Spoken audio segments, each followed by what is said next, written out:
उत्कल विश्वविद्यालय परिसर को प्रदूषण मुक्त करने विश्वविद्यालय कर्तृपक्ष नहीं बड़ निष्पत्ति। एणिकी प्रति शनिवार कैंपस भीतर को प्रवेश कर पेट्रोल और डीजेल गाड़ी।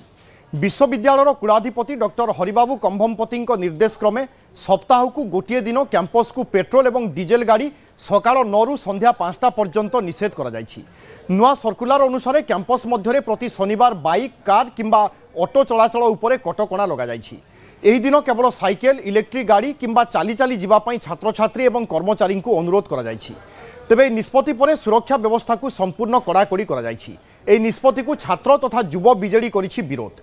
बीजेडी युव सभापति चिन्मय साहू कहते यह अगणतांत्रिक। बीजेपी विधायक दुर्गा प्रसन्न नायक कहते देशर हित पई ईवी गाड़ी व्यवहार करबा जरूरी, यहाकु नै राजनीति करबा ठीक नुहे। गतकाली आपण देखिथिबे माने हठात आसिक एक तरफिया निष्पत्ति नहीं कि फाटक को बंद कर देइचंती।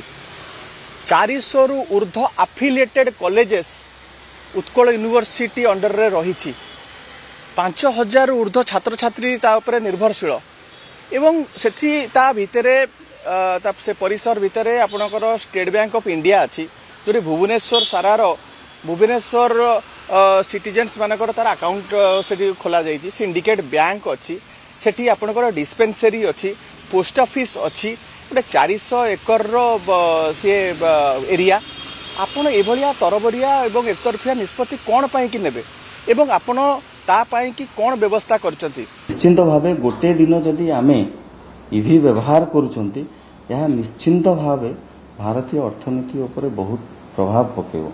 आम अर्थनीति सुदृढ़ करने ये सचेतनता हवा दरकार समस्त। पाश्चात्य देश मानक जो भाव में सांप्रतिक परिस्थिति होची युद्ध फुद्ध हवा द्वारा जो भाव में आमर इकोनोमिक उपरे माने माड़ होची आकु आमे बंचई रख आम इकोनोमिक को सुदृढ़ करने आम समस्त दायित्व भी रोचे कर्तव्य भी रोचे।